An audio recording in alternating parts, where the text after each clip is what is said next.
Are you concerned that you're not saving enough for retirement? Do you wish that you could spend more today and enjoy life without this feeling hanging over your head that you should be saving that money instead? You may need less to retire than you think, and in this video, I'm going to tell you why. So the big question is, what's your magic number? How much do you need before you can punch the clock one last time and call it quits? Well, there's a million different ways to look at that, but by far the most common rule of thumb in the retirement planning community is the 4% rule. What the 4% rule says is that when you retire, you can withdraw 4% of your total portfolio balance in the first year of retirement, and then you can increase that number each year by inflation. And if you do this for a 30-year retirement, according to the research that this rule of thumb is based on, you can feel confident that you won't run out of money. So if you have a $1 million portfolio, the 4% rule says that you could take $40,000 out of that portfolio and increase that number each year by inflation. So to answer the question of how much you need to retire, according to the 4% rule, you take your expected expenses in the first year of retirement and multiply it by 25. So if a couple retired at 65 and wanted to withdraw $75,000 per year, which is right around the average American couple's annual expenses, then they would need $75,000 multiplied by 25, or $1.875 million.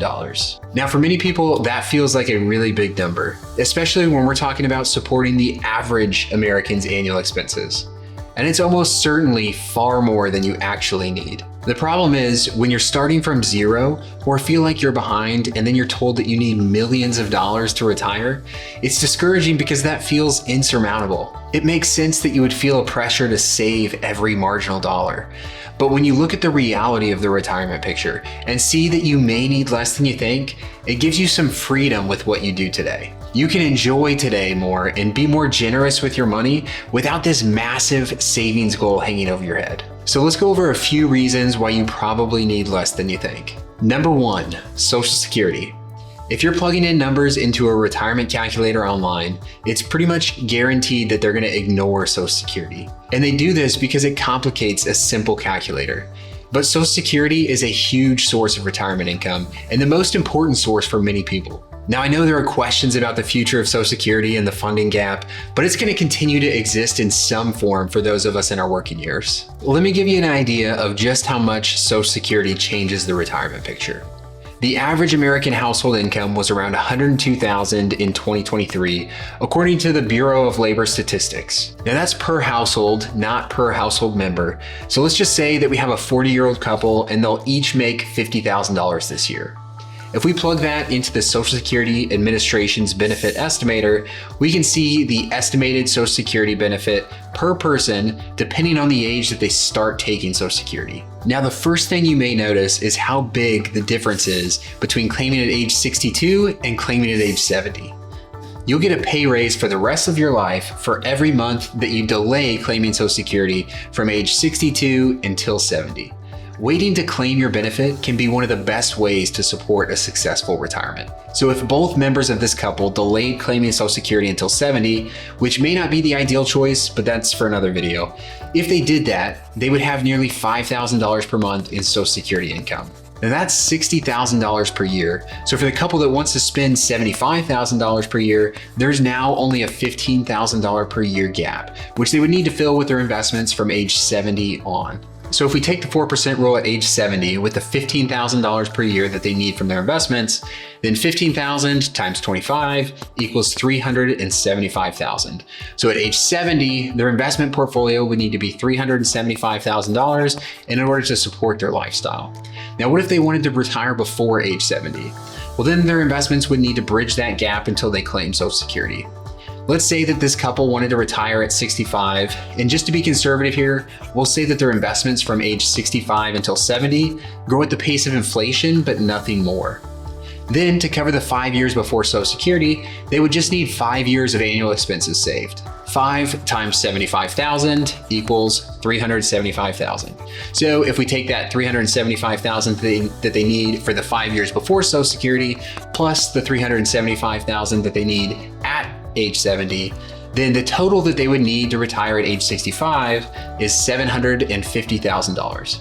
Now that's much easier to stomach than the $1.875 million that we said would be needed if we ignored Social Security. Now to get $750,000 saved by age 65, a couple would need to save around 11% of a $100,000 income for 30 years and then earn a 5% real return. Real return just meaning the return on top of inflation. Now this would include employer 401k matching contributions, so I think this is achievable for many people. All right, so if you're still feeling like the retirement numbers are out of reach, here's 4 more reasons you may need less than you think, which I hope can ease your mind and show you that retirement is still an achievable goal. Number 1, semi-retirement. Remember, retirement doesn't have to mean a full stop on earning money. A lot of people opt for a semi-retirement where they work part-time or freelance and they earn some extra money. This not only supplements your income, but it also keeps you engaged and active. Every dollar that you earn in part-time income reduces what you need to withdraw from your investments, which means you need less invested in the first place. Number 2, the retirement spending smile. Now you might have heard of the retirement spending smile. In simple terms, it describes the shape of the typical retiree spending throughout retirement. Most retirees don't spend the same amount each year throughout retirement. Usually, expenses are higher in the early years, and then they drop during mid-retirement as retirees' energy and mobility drops, and then sometimes they'll pick back up in the last few years for health-related reasons. Overall though, your average spending throughout a full retirement can be lower than you initially assume or than you plan to spend in the first few years.